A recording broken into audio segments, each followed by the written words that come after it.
All right. Good evening, everyone.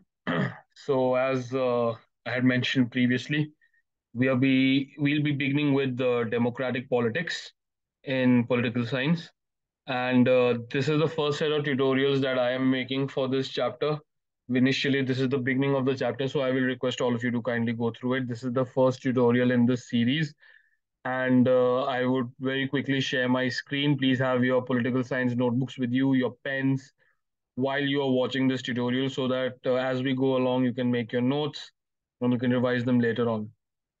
Very quickly, I will share my screen and I hope at this point you're able to view it.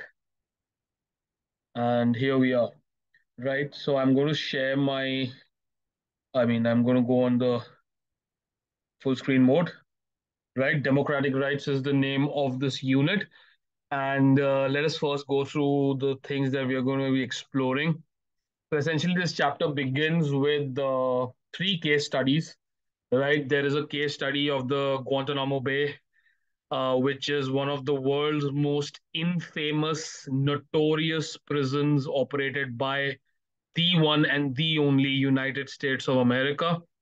We will then move on to exploring the rights of citizens in this country in the Middle East called Saudi Arabia. And we are going to be also looking at the case study of the ethnic massacre in an erstwhile province of Yugoslavia called Kosovo.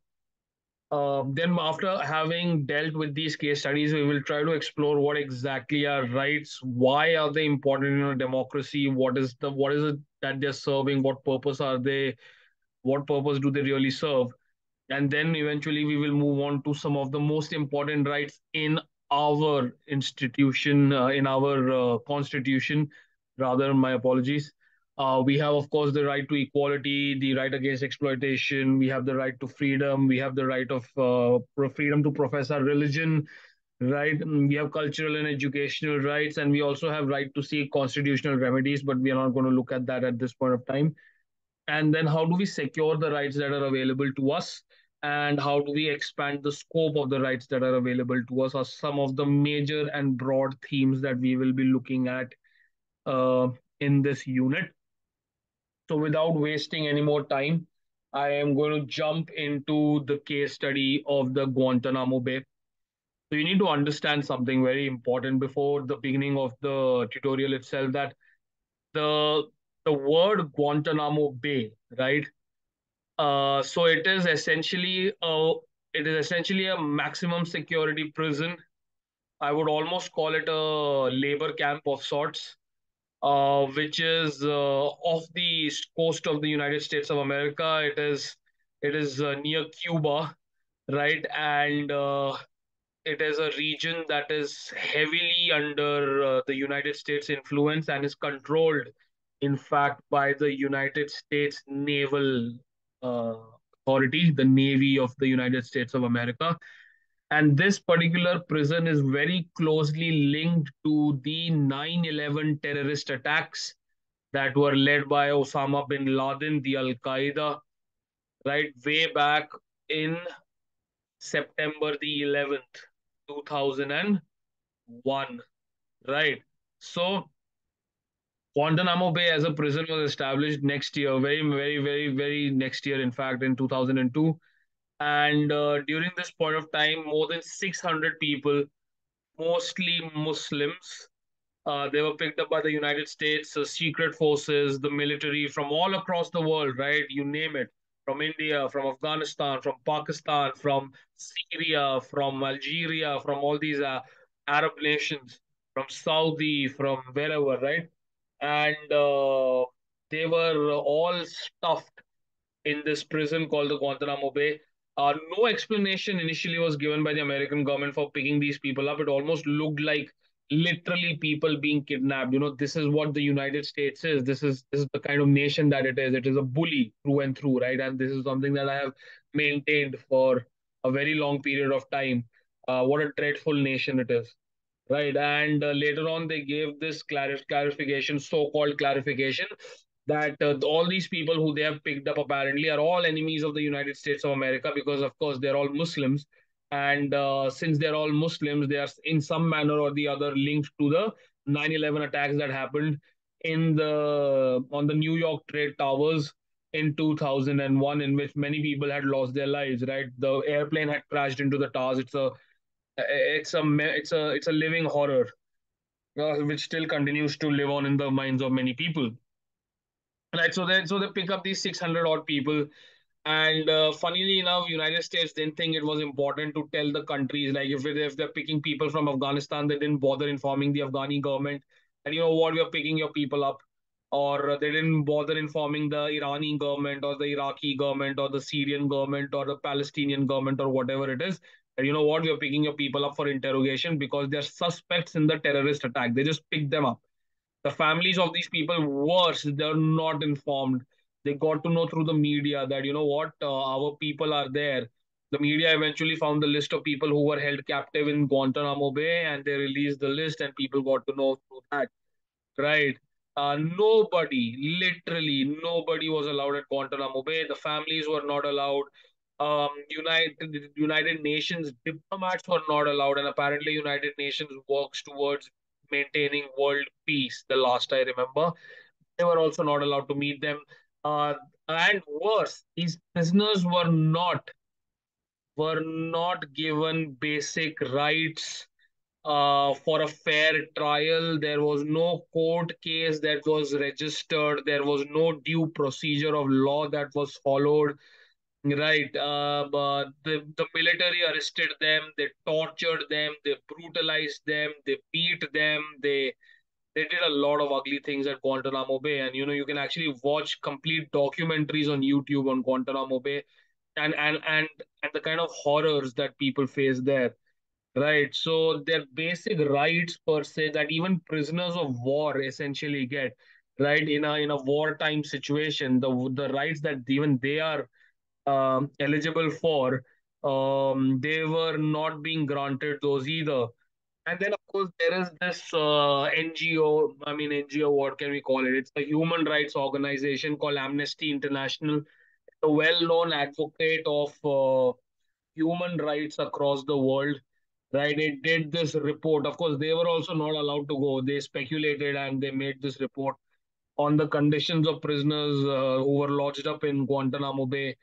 And their main focus in this report was that these prisoners, इनको जो है कोई भी fundamental rights इनको नहीं दिया जा रहा है. इनको अपनी बात रखने का कोई मौका नहीं दे रहे हैं. They're not being given any platform to raise concerns regarding their stay at Guantanamo Bay. And as I mentioned, as per international diplomatic treaties, even prisoners of war are entitled to certain basic human rights, which the prisoners in Guantanamo Bay were being completely and entirely denied, right? So that becomes a huge concern, right? Then obviously the prisoners did their thing. They tried to protest. They went on a fast.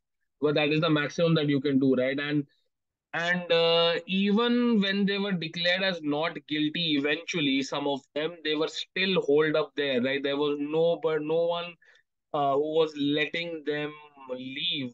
There were a lot of classified documents that supported these findings. There were a lot of top secret documents that were later classified, top secret intelligence documents that were later revealed, which spoke volumes about the kind of harassment that these prisoners went through. Even the United Nations Secretary General at that point of time had intervened, and he said that Guantanamo Bay is a place where human rights are violated, and it's a living hell for people. It's a place where human dignity is vilified, and the UN Secretary General said that Guantanamo Bay needs to be shut down completely. And the United States was like, no, we will do, because we are a bully, right? They're a bully nation, as I mentioned. They're a nation who have no respect for democracy. They have no respect for human rights.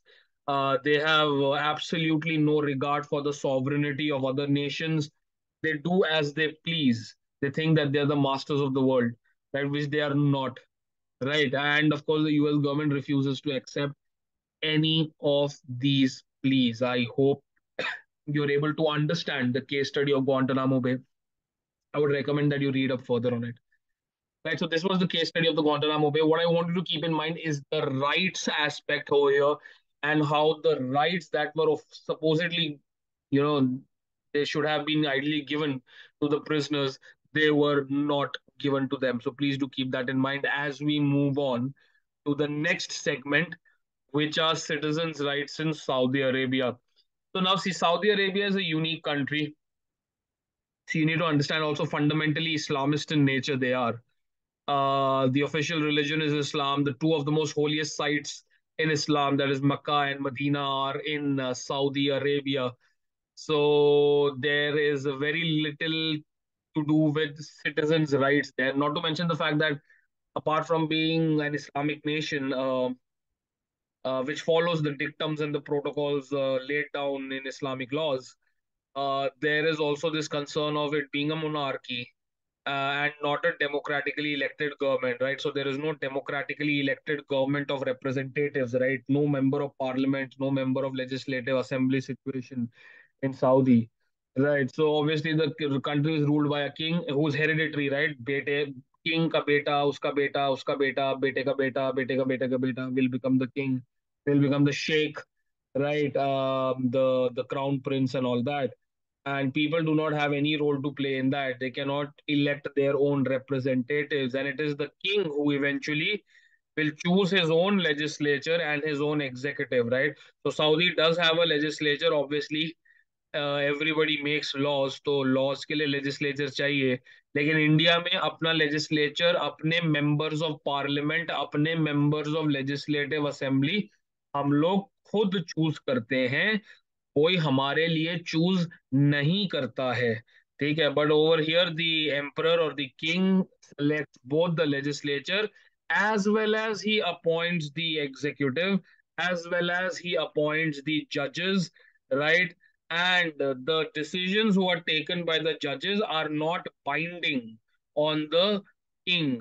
Now, for example, over here, if the Supreme Court passes a verdict, right? If the Supreme Court passes a verdict, the ruling government cannot question the verdict, cannot question the authenticity of the verdict, right? They are going to follow the directions that are laid down by the Honorable Supreme Court, but that is not the case in Saudi, right? And over here, unlike in India, where you have the freedom to join politics, you have the freedom to, you also have the freedom to join any sort of political party that you feel that you can join. However, in Saudi, that is not really the case. In Saudi, you have a complete monarchical system, so no political party business over there, yeah. And the media, yeah, media over here is called the fourth pillar of democracy. Please try and understand, right? So it is a fourth pillar of democracy because it helps to support truth, right? It helps to bring truth out into the eyes of the public, into public view. However, in Saudi, unfortunately or fortunately, media is not free. Media is not independent. Media, there's no democracy itself. So media cannot technically be called the fourth pillar of democracy, right? So they cannot really report anything that the sheikh does not like or the monarch does not like. And this is something that I have discussed previously as well. Saudi, in essence, is an Islamic nation, right? Fundamentally, the slightly fundamental in nature, right? And when you have such strong ideals being followed, there is no real freedom of religion. So you cannot openly profess any other religion, be it Hinduism, be it Christianity, be it whatever. You cannot profess it out in public, so that is not allowed. So citizens are all Muslims by default. That is the code prescribed, and yeah, you can practice your religion in private. That is something that can be done, but you cannot, unlike in India, you cannot just go out and start praying whenever you feel like. Yeah, that is not allowed, right? And of course, if there are so many restrictions already, it goes without saying that women are not considered as equals in such a society, right? It is heavily patriarchal in nature.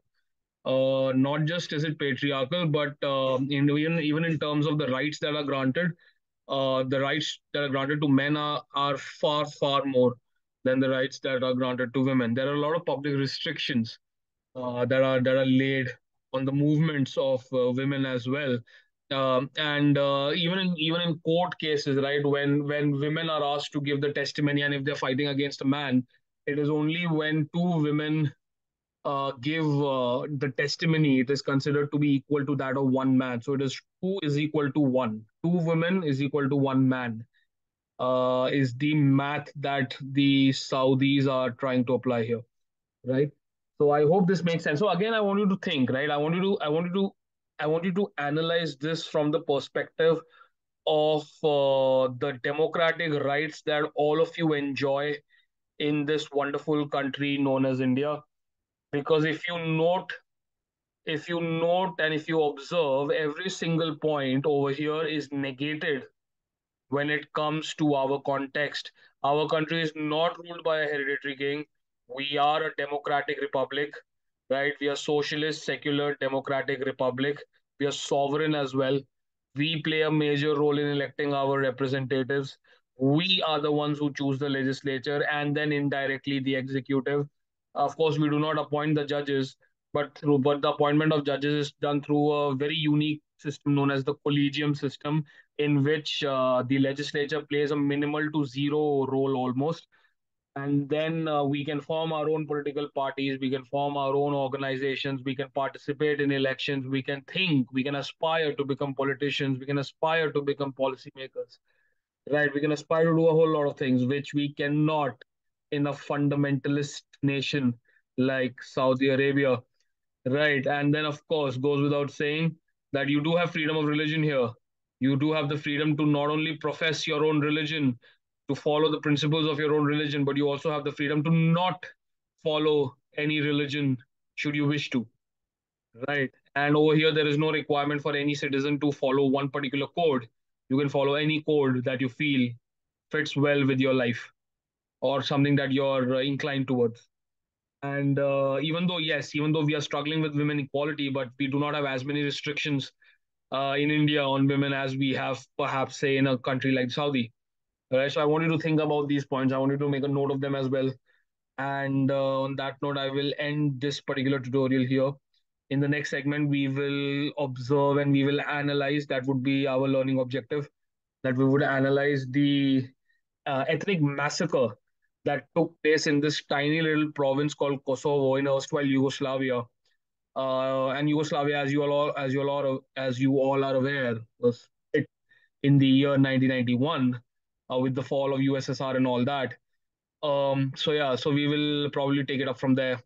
And do reach out if you have any queries. And take care. Thank you very much. Goodbye.